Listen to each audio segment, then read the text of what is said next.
Imaginez une question qui reste sans réponse pendant près de 2 décennies. Une disparition entourée de mystères, de mensonges et de fausses pistes. À l'épicentre de cette énigme, un homme, Joran van der Sloot. Mais en 2023, tout a changé. Dans une salle d'audience silencieuse à Birmingham, Alabama, la vérité a enfin éclaté. Et elle était encore plus sombre que ce que l'on imaginait. Aujourd'hui, nous allons plonger au cœur de cette histoire, entre mensonges, manipulations et quête de justice inachevée. Préparez-vous à découvrir une vérité brutale et profondément troublante. Le début du mystère. Tout commence en mai 2005, sur l'île paradisiaque d'Aruba. Natalie Holloway, une jeune diplômée de 18 ans, disparaît lors de son voyage de fin d'études. La dernière personne à l'avoir vue, Joran van der Sloot, un étudiant néerlandais vivant sur l'île. Très rapidement, il devient le principal suspect. Mais malgré des interrogatoires, des recherches intensives et une pression médiatique énorme, aucune preuve concrète n'émerge. Natalie reste introuvable, et le mystère s'épaissit. Un suspect manipulateur. Joran van der Sloot n'est pas seulement un suspect. Il devient une figure centrale de l'affaire, multipliant les déclarations contradictoires et les confessions rétractées. Un jour, il affirme avoir laissé Natalie sur la plage. Le lendemain, il raconte une toute autre histoire. Cette stratégie ne fait qu'alimenter la confusion et les frustrations des enquêteurs. En 2008, un journaliste néerlandais, Peter R. de Vries, réussit à enregistrer en secret une confession de Joran. Ce dernier y admet qu'il était présent lors de la mort de Natalie et qu'il aurait disposé de son corps. Mais encore une fois, il déclare plus tard que tout cela était un mensonge destiné à manipuler son interlocuteur. Pendant des années, Joran joue à un jeu cruel, où la vérité est sans cesse dissimulée derrière des couches de tromperie. Les accusations d'extorsion l'affaire prend un tournant encore plus sombre en 2010. Cette année-là, Joran tente d'extorquer la mère de Natalie, Beth Holloway. Il lui propose de révéler l'emplacement du corps de sa fille en échange de $250 000. Beth accepte de lui verser une avance, mais les informations fournies par Joran s'avèrent fausses. Ce geste ignoble le conduit à être inculpé aux États-Unis pour extorsion et fraude. Mais ce n'est pas tout.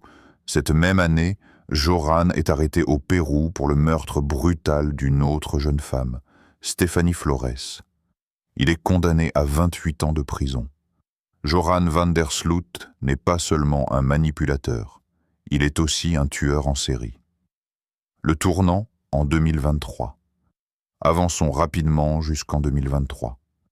Joran est extradé vers les États-Unis pour répondre aux accusations d'extorsion envers Beth Holloway. Et c'est là, dans un tribunal de Birmingham, qu'il fait une confession choquante. Pour la première fois, il admet avoir tué Natalie Holloway. Selon ses propres mots, il aurait tenté de faire des avances sexuelles à Natalie sur la plage. Elle aurait résisté, et dans un accès de rage, il l'aurait frappée à la tête avec un bloc de béton. Il aurait ensuite traîné son corps jusqu'à la mer et l'aurait jeté à l'eau, une vérité brutale, sans fioriture, qui met fin à des années de mensonges et de spéculations. Une vérité, tardive et douloureuse. Pour Beth Holloway, la mère de Natalie, cette confession est à la fois un soulagement et une douleur immense. Pendant 18 ans, elle a cherché des réponses, poursuivi des pistes sans issue, et vécu avec l'espoir d'un jour connaître la vérité. Cette vérité, elle ne l'a pas obtenue grâce à la justice à Aruba ou à une nouvelle preuve. Elle est venue de l'homme qui l'a tourmentée pendant toutes ces années. « C'est fini !» a-t-elle déclaré. Joran van der Sloot n'est plus un suspect. Il est le meurtrier. Mais derrière la force apparente de ses paroles, on pouvait entendre la douleur, la fermeture dans une affaire comme celle-ci, est une chose complexe. Elle peut apporter une forme de paix, mais aussi rouvrir des blessures. Les défis de l'enquête. Revenons sur les obstacles rencontrés par les enquêteurs. Dès les premiers jours de l'affaire, les autorités d'Aruba se retrouvent sous pression. La famille de Nathalie exige des réponses, et les médias internationaux braquent leurs projecteurs sur cette petite île. Mais l'enquête est marquée par des erreurs, des arrestations précipitées et des fausses déclarations. En juin 2005, 2 gardes de sécurité sont arrêtés, puis relâchés faute de preuves. Quelques jours plus tard, Joran van der Sloot et les frères Kalpoe sont arrêtés à leur tour. Mais leurs témoignages changent constamment, semant encore plus de confusion. Les suspects s'accusent mutuellement et les enquêteurs peinent à démêler le vrai du faux. L'impact des médias. Le rôle des médias dans cette affaire ne peut être ignoré. Dès la disparition de Nathalie, son visage est partout, à la télévision, dans les journaux, sur Internet. Les chaînes d'information comme CNN et Fox News couvrent l'affaire 24 heures sur 24, transformant une enquête criminelle en véritable spectacle médiatique. Beth Holloway devient une figure publique, apparaissant dans des émissions comme Nancy Grace et The Today Show pour plaider la cause de sa fille. Mais cette attention médiatique a aussi ses effets pervers. Certains accusent les médias de se concentrer de manière disproportionnée sur les victimes blanches et issues de milieux favorisés, au détriment d'autres disparitions tout aussi tragiques. Les critiques sur l'enquête. Dès le début, l'enquête sur la disparition de Nathalie Holloway a été marquée par des erreurs et un manque de coordination. Les critiques ont fusé, notamment de la part de la famille Holloway, qui reprochait aux autorités d'Aruba un manque de sérieux et de rigueur. Beth Holloway, la mère de Nathalie, a publiquement dénoncé ce qu'elle considérait comme de l'incompétence et parfois de la corruption. Par exemple, les arrestations initiales de 2 gardes de sécurité, Nick John et Abraham Jones, ont été perçues comme précipitées et infondées. Ces 2 hommes ont été relâchés rapidement sans qu'aucune charge ne soit retenue. Puis, il y a eu les interrogatoires de Joran van der Sloot et des frères Kalpoe. Leurs témoignages étaient incohérents, changeant constamment au fur et à mesure des interrogations. Pourtant, malgré ces contradictions flagrantes, il a fallu des années pour obtenir une confession crédible. Les médias n'ont pas arrangé les choses. La pression médiatique a souvent poussé les autorités d'Aruba à agir rapidement, parfois sans preuves suffisantes. Cela a conduit à des erreurs, des arrestations inutiles et des pistes qui n'ont mené nulle part. La confession finale de Joran van der Sloot. Le tournant décisif est arrivé en 2023, lorsque Joran van der Sloot a été extradé vers les États-Unis pour répondre aux accusations d'extorsion envers Beth Holloway. C'est dans ce contexte qu'il a fait une confession choquante et, pour la première fois, crédible. Il a admis avoir tué Nathalie Holloway. Selon son propre récit, il aurait tenté de faire des avances sexuelles à Nathalie sur la plage. Elle aurait résisté et, dans un accès de rage, il l'aurait frappée à la tête avec un bloc de béton. Ce coup lui aurait été fatal. Ensuite, Joran aurait traîné son corps jusqu'à l'océan et l'aurait jeté à l'eau. Ce qui rend cette confession particulièrement troublante, c'est son ton froid et détaché. Joran n'a exprimé aucun remords. Ses paroles étaient dénuées de toute émotion, comme s'il relatait un fait banal. Cette confession a mis fin à des années de spéculation, mais elle a aussi révélé la cruauté de Joran van der Sloot.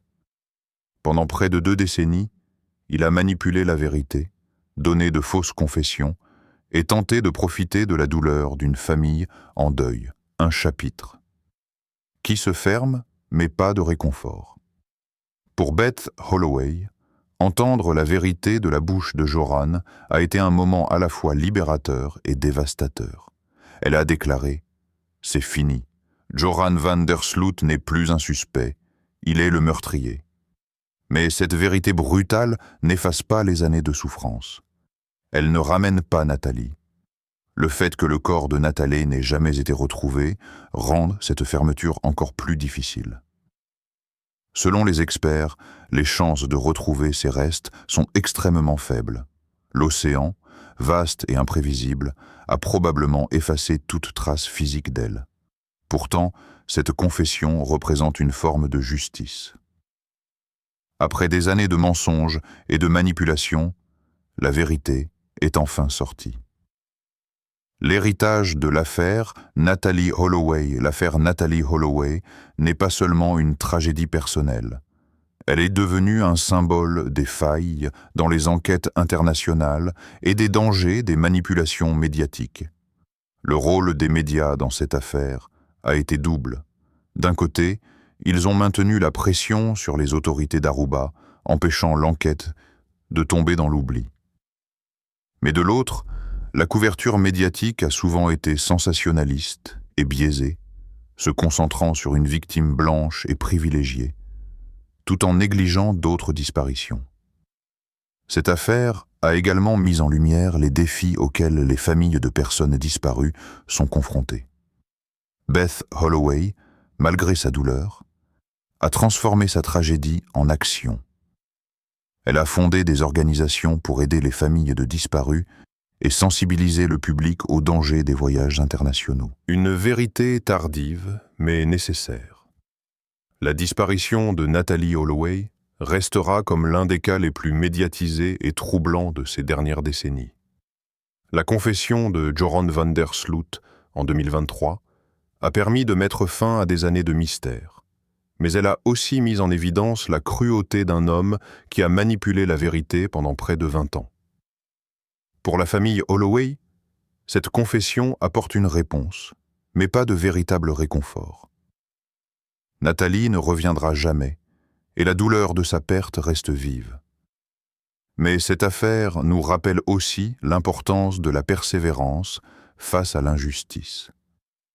Beth Holloway n'a jamais abandonné la quête de la vérité, et son combat est un exemple de courage face à l'adversité. Natalee Holloway est peut-être partie, mais son histoire continue de résonner. Elle nous rappelle que la vérité, peu importe combien de temps elle met à émerger, finit toujours par voir le jour. Et vous, que pensez-vous de cette affaire? Vous souvenez-vous de l'impact médiatique qu'elle a eu? Partagez vos réflexions dans les commentaires ci-dessous. N'oubliez pas de vous abonner à la chaîne pour d'autres histoires fascinantes et troublantes et activez la cloche pour ne rien manquer. Merci d'avoir regardé et prenez soin de vous.